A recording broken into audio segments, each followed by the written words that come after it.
The most dangerous man in Seoul was 30 seconds away from boarding a plane that was supposed to kill him, and the only person who knew it was a 27-year-old beautiful African-American woman in a hotel uniform who had accidentally spilled coffee on his suit 3 hours earlier. He is on the tarmac. Naomi Carter stood behind a right marble now. column at the private airport terminal, her heart pounding so violently she could barely hear the roar of the jet engines.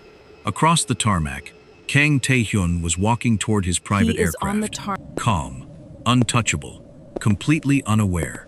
The billionaire and also the Korean Mafia boss had no idea that two of the men walking behind him had already betrayed him. Naomi's fingers tightened around her phone. She had tried warning him. He hadn't believed her. Now there were only minutes left. One of the guards glanced toward Tae-hyun and quietly touched the inside of his jacket. Naomi's stomach dropped. She knew exactly what was inside. A weapon, or worse. Her mind flashed back to what she'd heard earlier. The medical emergency will look natural. She swallowed hard. If she stayed hidden, Tae-hyun would probably die. If she stepped forward, she might become the next target. And somehow, the most terrifying part wasn't the armed men. It was the way Tae-hyun had looked at her earlier that night. That cold, unreadable gaze. The almost smile, when she'd told him he was standing underneath her coffee. She hadn't known it then, but that ridiculous little argument was going to change both their lives. Because before Naomi Carter became the woman who saved Kang Tae-hyun's life, she was simply the hotel maid who spilled coffee on the most feared billionaire in Seoul. Welcome to my channel. But before we find out whether Naomi can stop Tae-hyun before it's too late, take a second to like this video. It really helps the story reach more people who love romance, suspense, and unexpected twists.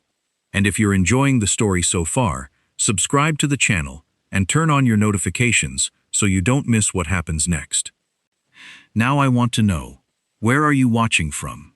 And do you think Naomi will reach Tae-hyun in time, or would she decide not to spill the truth to Tae-hyun?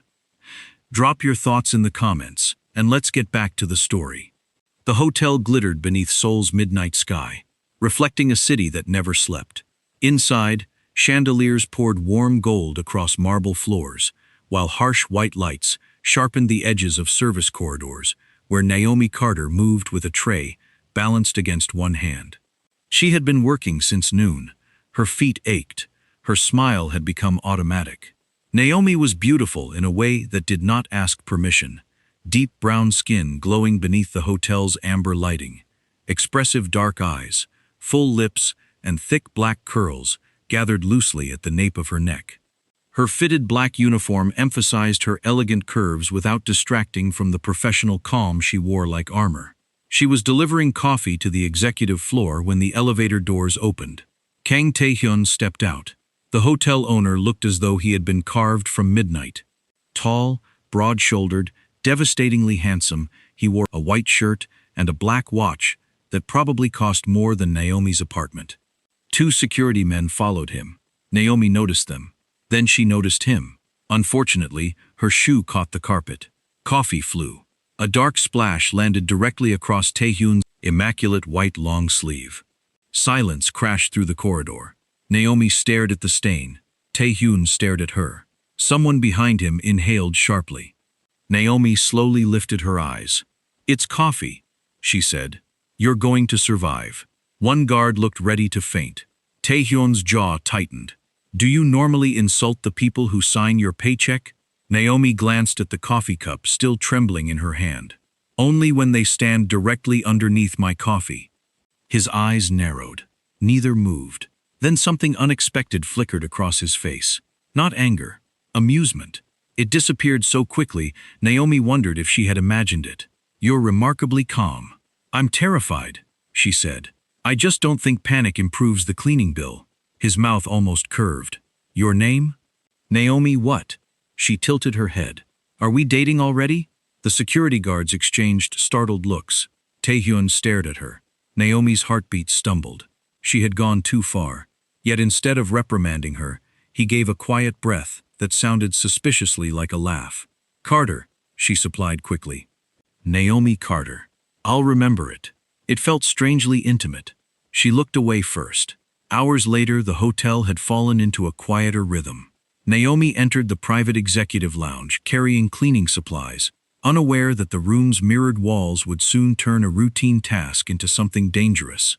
She heard voices behind the adjoining service door. Men, speaking Russian. Naomi froze. She understood enough Russian to recognize the words. At first, she caught fragments. Flight. Medical emergency. Tae-hyun. Then one sentence made the blood drain from her face. He'll never know it wasn't natural. Her fingers tightened around the cleaning cloth. She should leave. Instead, she listened. The men discussed Tae-hyun's private flight and a plan designed to make his death appear like a sudden medical collapse. Naomi's pulse hammered against her throat. She slipped away before they could hear her. 5 minutes later, she found Tae-hyun in the lobby beneath a massive chandelier, surrounded by security, impossibly composed. Naomi hurried toward him. "Mr. Kang." He turned. His gaze dropped to her flushed face. "You again. I need to talk to you. I'm busy. This is important." So was the coffee. She stared at him. He almost smiled. "Do you always look this suspicious?" she asked. "Do you always interrupt billionaires? Only the ones about to get themselves killed?" His amusement vanished. "What did you say?" Naomi swallowed. I heard 2 men in the executive lounge. They were speaking Russian. They said your name." Tae-hyun's expression hardened. "Who? I don't know. I couldn't see them. You expect me to stop a private flight because a hotel employee overheard a conversation? I expect you to listen." His eyes held hers. Something shifted there. "You were supposed to." Naomi stopped, frustrated. "Never mind. Just believe me for 30 seconds. I don't believe easily." "I noticed." She stepped closer. "They said the death would look natural. Something about a medical emergency. Your flight." Tae-hyun went completely still. Naomi watched the change in him. The controlled billionaire disappeared, replaced by a man measuring every shadow around him. He turned to his head of security. "Stop the aircraft preparation." The order snapped through the lobby. Everyone moved. Relief softened her face. Then Tae-hyun looked at her. His gaze lingered. Not on her uniform. On her. "You understood everything they said?" "Most of it." "Why?" "My mother taught me Russian." His brows lifted. "Of course she did." Naomi frowned. "What does that mean?" "It means you're becoming difficult to categorize." "I'm a hotel employee." "No," he said quietly. "You're something else." Her chest tightened. She tried to hide it with a smirk. "Careful. That sounded almost like a compliment." "It wasn't." "Liar." His eyes warmed for half a second. Then he stepped closer. Too close. Naomi caught the clean scent of cedar and something darker beneath it. His presence was magnetic. Tae-hyun lowered his voice. "Until I know who heard you, you're staying where I can protect you." She blinked. "Excuse me? You're coming with me." Naomi stared. "That's an expensive way of saying kidnapping." His mouth twitched. "Then consider yourself an extremely expensive hostage." She should have been frightened. Instead, she smiled. "That better come with room service." For the first time, Tae-hyun actually smiled. It was brief, warm, devastating. "Trust me," he murmured. "You'll have everything you need." The elevator doors opened behind them. Naomi stepped inside again. Tae-hyun followed. As the doors slid shut, she realized she had just entered the most dangerous elevator of her life. And judging by the way he was looking at her, danger might not be the only thing waiting at the top. The penthouse rose above Seoul, like a private kingdom. All glass walls, black marble, and silent elevators that opened without a sound. Beyond the windows, the city shimmered beneath midnight rain. Thousands of lights, trembling across the wet streets. Naomi stood in the center of the enormous guest suite, turning slowly. Her mouth fell open. "This is a bedroom or a museum?" Tae-hyun leaned against the doorway. White sleeves rolled neatly to his forearms. He somehow looked even more handsome. Broad shoulders, strong wrists, blonde low taper fade. "It's a bedroom. I've seen apartments smaller than your closet." His eyebrow lifted. "You've been inside my closet?" "No." A pause. "But now I'm curious." For 1 second, the feared Kang Tae-hyun looked genuinely caught off guard. Then he laughed. The sound startled them both. Naomi stared. "You laugh?" "Apparently. I was beginning to think your face had forgotten how." His smile lingered. "You're going to be trouble. I've been told." Tae-hyun watched her with an expression he could not quite control. He looked away first. Get some sleep. She folded her arms. And you? I have work. At 2 in the morning? I'm the owner. That wasn't an answer. It was the answer you're getting. She smiled faintly. Good night, billionaire. He paused at the doorway. Good night, annoying houseguest. The next evening, Naomi discovered the penthouse had one serious flaw. Its owner could not cook. She found him in the kitchen staring suspiciously at a cup of instant noodles. Naomi stopped. You're a billionaire. Yes. And this is what you're eating? It's noodles. That's not cooking. That's surrender. His eyes narrowed. It was efficient. It's tragic. She walked toward him and took the cup. Move. You've been staring at boiling water for 5 minutes. I was thinking. About noodles? About whether you talk this much intentionally. She smiled. Usually. You sing, he said. Naomi glanced over her shoulder. I do not. You were. I was humming. You were singing. You're strangely observant. I notice things. The words landed differently than either expected. Naomi turned back to the stove. Then notice the onions before they burn. He stepped closer. Their shoulders nearly touched. I'm watching. You're hovering. You're standing behind me. I can move. Probably wise. He reached around her for the seasoning. His chest brushed her back. Both froze. Naomi's breath caught. Tae-hyun's hand stopped inches from hers. For one suspended second, the kitchen seemed to lose every sound except the soft bubbling of the pot. She turned her head. He was much closer than she expected. His dark eyes dropped briefly to her lips before returning to her eyes. Neither spoke. Then Naomi swallowed. You're watching very close. His jaw tightened. Noted. He stepped away. She exhaled slowly, pretending her heart was not racing. They laughed. Naomi stole strawberries from the refrigerator. Tae-hyun caught her with one between her fingers. That's mine. You own the building. And the strawberries. You're impossible. You're stealing. I'm sampling. You've sampled 6. They're very good. He shook his head, but his eyes softened. Tae-hyun remembered her coffee exactly. 1 sugar, no cream. He noticed when she became quiet. He learned she sang when she was happy, and tapped her fingers against counters when she was nervous. Naomi noticed him too. He checked security reports twice before sleeping. And when he thought nobody watched, his shoulders sagged with exhaustion. Then he replaced her broken phone. She held the sleek box. No. It's necessary. It's expensive. I can afford it. That's not the point. He replaced it with another. She returned that one too. Finally, he handed her a simple black phone. No logo, no diamonds, no absurd price tag. She stared at it. This one? This one. Why? Because you need one. Her smile softened. You're learning. His gaze held hers. I'm trying. She couldn't explain why it mattered so much. At 2 in the morning, Naomi woke thirsty and found the kitchen lights glowing. Tae-hyun sat alone at the island, sleeves rolled up, untouched coffee cooling beside him.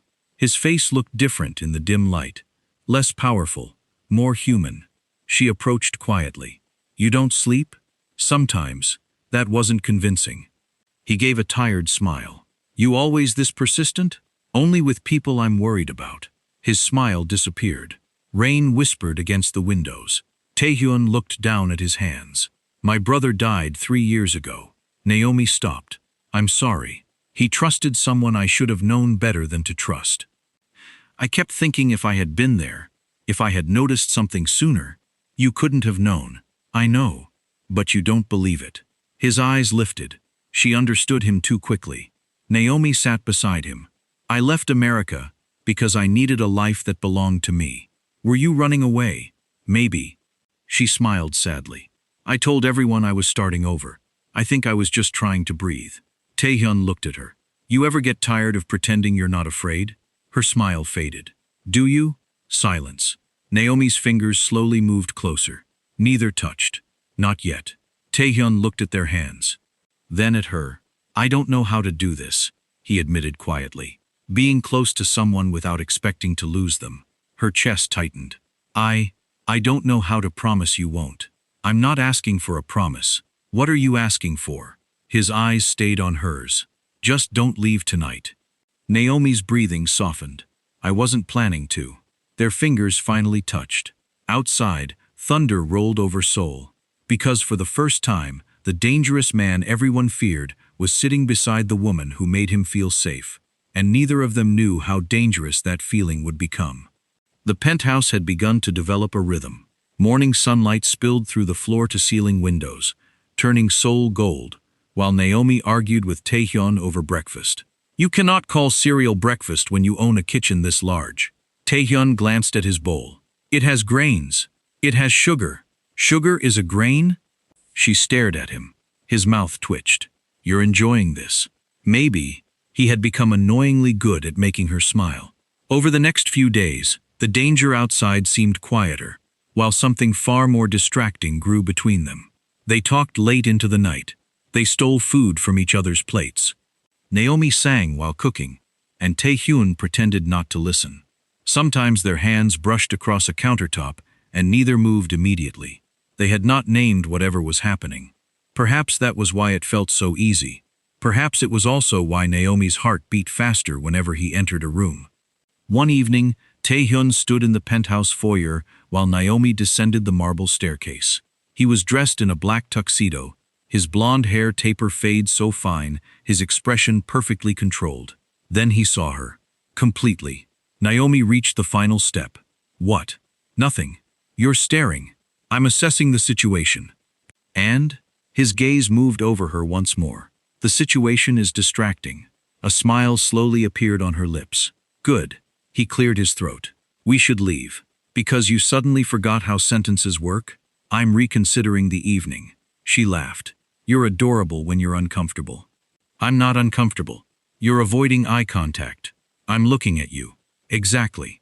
At the charity gala, golden light spilled from enormous chandeliers while cameras flashed against polished marble. Seoul's wealthiest families gathered beneath crystal ceilings, dressed in black tie and diamonds. Tae-hyun remained beside Naomi almost constantly. He told himself it was security. Naomi knew better. A handsome Korean executive approached while Tae-hyun spoke with a board member. Miss Carter, the man said warmly. I don't believe we've met. I'm Naomi. Daniel Park. His smile was charming. Tae-hyun noticed. He noticed the man leaning closer. He noticed Naomi laughing, and he noticed his own hand tightening around the stem of his glass. Daniel offered Naomi a drink. Before she could answer, Tae-hyun appeared beside her. She has one. Daniel looked at the untouched champagne in Naomi's hand. So she does. Tae-hyun smiled without warmth. Enjoy the evening. Daniel wisely stepped away. Naomi turned toward him. Are you jealous? No. You look jealous. I don't get jealous. You just threatened a man with a canapé. Tae-hyun glanced at the untouched appetizer in his hand. He was standing too close. Naomi burst out laughing. You're ridiculous. I'm protecting you. From finger food? His eyes narrowed. From him. She stepped closer. You know, for someone who claims not to be jealous, you're very bad at pretending. He leaned slightly toward her. You enjoy provoking me. Maybe. Why? Her smile softened. Because you finally look human when you're annoyed. Something changed in his expression. The music continued around them, but suddenly it felt distant. His gaze dropped to her lips. Naomi's breath caught. You're staring again, she whispered. I know. The honesty startled her. For once, neither of them joked. After the gala, the elevator doors closed behind them. The mirrored walls reflected two people standing too close together. Naomi leaned against the railing. So, you were jealous. I wasn't. You absolutely were. Tae-hyun stepped closer. I said I wasn't. And I said you were. He stopped in front of her. You like making me lose arguments. I like seeing you lose anything. His eyes darkened with amusement. That sounds dangerous. Maybe I like dangerous. Silence. His hand lifted, hesitated, then gently touched a loose curl beside her cheek. Naomi went still. His fingers were warm. His voice dropped. I don't know how to say this without making it complicated. Her heartbeat raced. Then don't make it complicated. He looked at her as though searching for permission he did not trust himself to assume. You were supposed to. Never mind. What? Nothing. Tae-hyun, he exhaled. I've been trying very hard not to want you. Her breath caught. And how's that going? Badly, she smiled. Good. He kissed her, slowly. Not like a man claiming something, but like someone afraid the moment might disappear if he moved too quickly. Naomi's fingers curled into his lapel. The kiss deepened for one breathless second before they separated. Their foreheads nearly touched. Neither spoke. The elevator hummed softly as it descended through the sleeping tower. Naomi's lips curved. That wasn't very professional. Tae-hyun's eyes remained on hers. Good thing you're not working tonight. She laughed, nervous and breathless. You're terrible. I've been told. The doors opened. Neither stepped out. Naomi looked at him. So what now? He hesitated. I don't know. That's honest. I'm usually better at knowing what I want. And now? His eyes dropped briefly to her lips again. Now I'm trying not to scare you. Her expression softened. You're not. You should probably be. Maybe. A small smile appeared between them. They agreed, awkwardly, that the kiss changed nothing. Neither believed it. Tae-hyun walked her toward the penthouse doors, their shoulders brushing. At the entrance, Naomi stopped. Good night. Good night. She entered her room.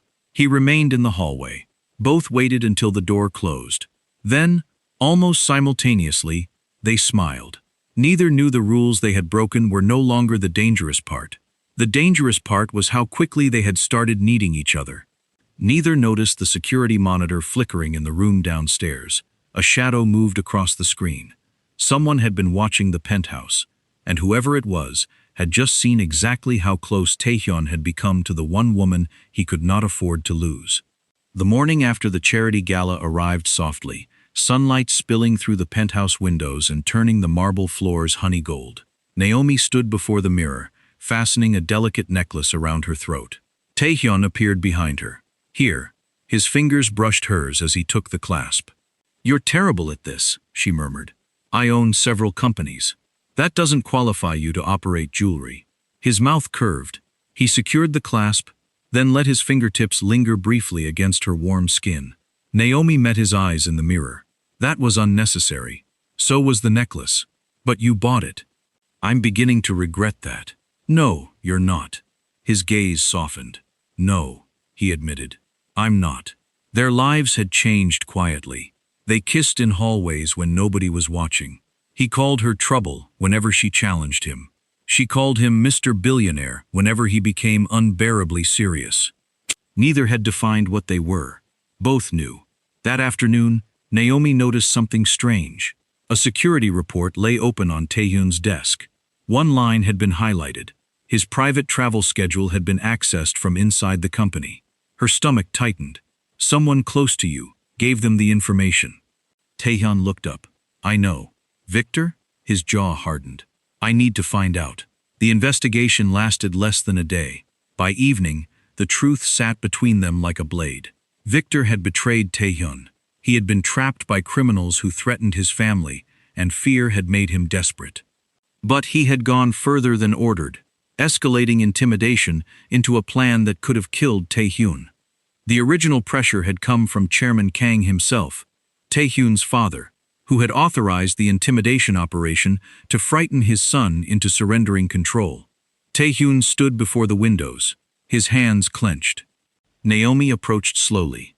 Are you going to hurt him? He remained silent. She waited. Finally, he shook his head. No. She released a breath. I'm angry, he said.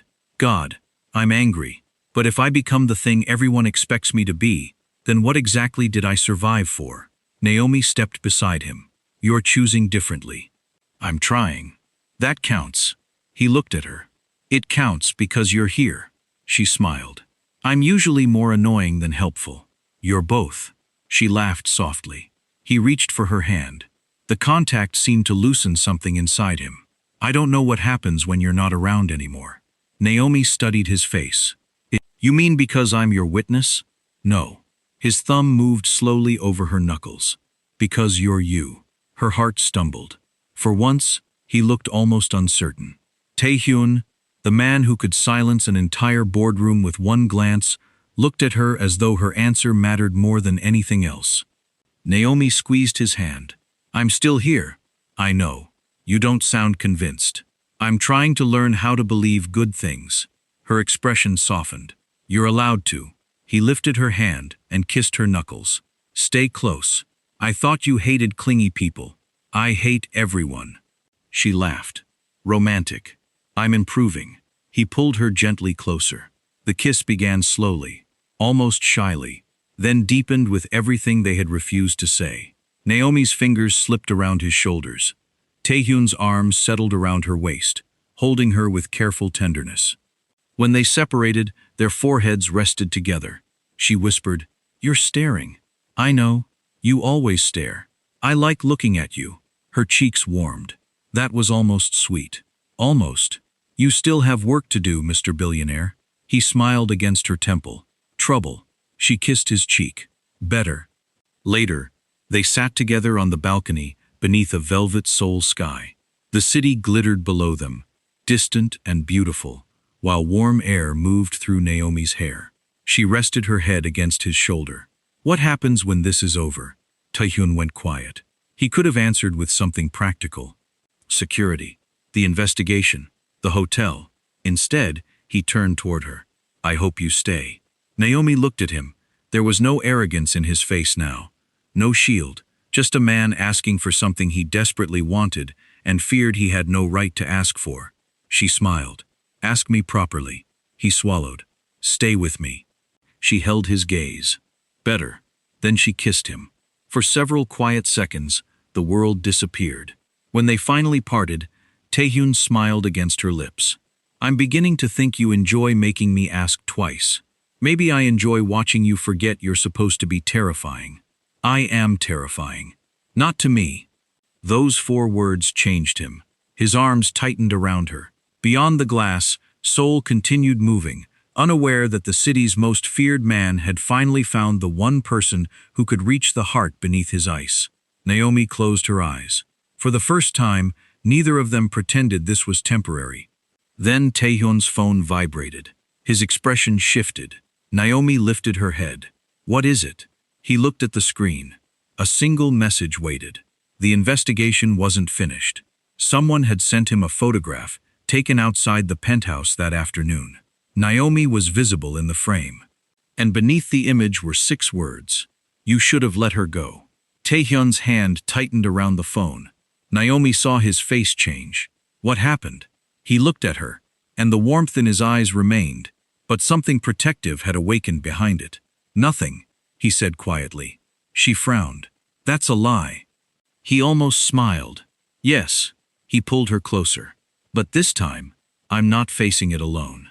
Naomi placed her palm against his chest, feeling the beat beneath his shirt. "You don't get to shut me out." "I know." "Good. I was going to say you should stay behind me. And I was going to say no." His laugh was, "Of course." She looked toward the city. "Whatever comes next, we handle it together." Tae-hyun kissed her forehead. Together. The word settled between them. Simple and precious. Neither realized that somewhere beyond the glass, eyes were already watching the lights of their penthouse. The morning the conspiracy ended, Seoul woke beneath a sky, as though the city had finally exhaled. Victor confessed before Tae-hyun ever had to threaten him. Trapped by criminals and terrified for his family, he had handed over information, then made everything worse by escalating the plan. Chairman Kang admitted that he had authorized the original intimidation, intending to frighten his son into surrendering control of the family empire. Tae-hyun listened in silence, his hands loose at his sides despite the tension in his jaw. "You could destroy him," she said quietly. They stood beneath the harsh fluorescent lights of a private corridor, surrounded by security men who kept their distance. "I could," Tae-hyun answered. "Will you?" He looked at her. For a moment, the old Tae-hyun seemed to return. The air raised to believe power solved everything. Then he exhaled. "No," Naomi's shoulders relaxed. "I'm angry," he admitted. "I'm not pretending I'm not. But if I answer cruelty with more cruelty, then I'm just continuing the same story." Her eyes softened. "You're changing." "I'm trying. That's better than most people manage." His mouth curved. "You make me sound inspirational." "Don't get excited, Mr. Billionaire." He laughed. The conspiracy was over, but something more frightening had arrived. Choice. Naomi received the email 3 days later. She read it twice in the kitchen. sunlight spilling across the marble counter. An investor wanted to help her open her own catering business. Her own kitchen, menu, and name on the door. Everything she had once whispered about suddenly stood within reach, and yet her chest tightened. Tae-hyun found her staring at the screen. "You look terrified." "I'm not." "You're holding your phone like it offended you." She gave a nervous laugh. "I got an offer." His expression changed immediately. "Good? Very. Then why do you look like someone died?" She lowered her eyes. "It would mean leaving the penthouse. Maybe Seoul sometimes. I don't know. It could become big." He understood the unfinished sentence. "You want it. I've wanted it for years. Then you should take it." She looked up. "That easy? It should be. But what about us?" The question escaped. Silence filled the kitchen. Tae-hyun approached slowly. "I don't want you because you're convenient." "Then why?" He stopped in front of her. "Because every room feels different when you're in it." Her eyes glistened.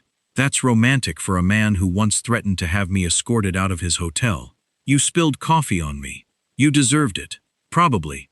She laughed through the emotion gathering in her throat. He touched her cheek.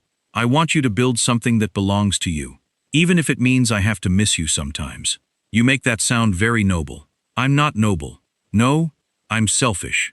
I want you happy, because I want to be part of that happiness." Her lips parted. "That was better. I practiced." "You absolutely did not." "No." She smiled, then kissed him. His arms slipped around her waist, pulling her gently against him.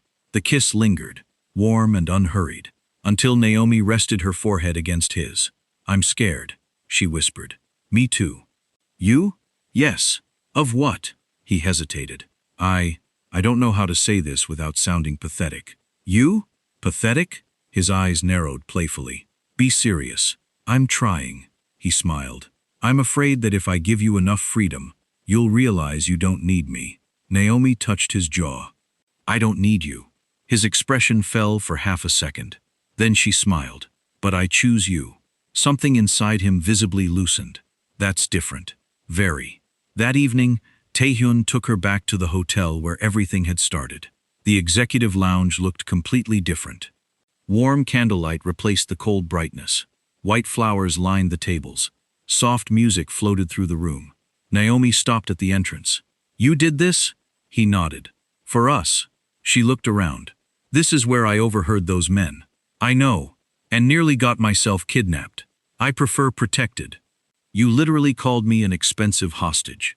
"I was trying to be charming." "You failed. Clearly." She laughed. A private dinner waited beside the windows, Seoul glittering beyond the glass. After they ate, Tae-hyun reached into his pocket and placed a small box on the table. Naomi opened it. Inside was a simple silver key. She blinked. "What's this?" "My home." She looked up. "You already gave me a key. That was for protection." He took her hand. "This one is because I want you there." Her heart squeezed. "You're asking me to move in?" "I'm asking you to build a life with me." She stared at him. This impossibly handsome man who once seemed untouchable. Now his fingers trembled slightly around hers. She smiled. "I suppose I can tolerate you." He leaned closer. "You'd better." She kissed him. Months later, Naomi's catering business was thriving. Her kitchen was bright, busy, and always smelled of something delicious. Tae-hyun had become her most loyal customer, despite pretending he was merely checking the quality. One afternoon, she caught him stealing food from a cooling tray. "That's for the customers. I'm the owner of the building." "Not the kitchen. I'm also your boyfriend." Unfortunately, he leaned against the counter, handsome in an apron she had bought specifically to embarrass him. "Still unfortunate?" She smiled. "Ask me again." He pulled her gently closer. "Still unfortunate?" She laughed against his lips. "Maybe not." He kissed her again, surrounded by sunlight, spices, and the life they had built. The woman who once felt invisible in his world had become the person at the center of it. And Tae-hyun had not lost his strength. He had simply learned that love was the one thing he never wanted to control. Naomi had not needed rescuing. She had chosen him. He had chosen her. Together, they had built something neither danger nor power could command. A love sustained by laughter, trust, desire, and the freedom to become exactly who they were meant to be. Together, at last.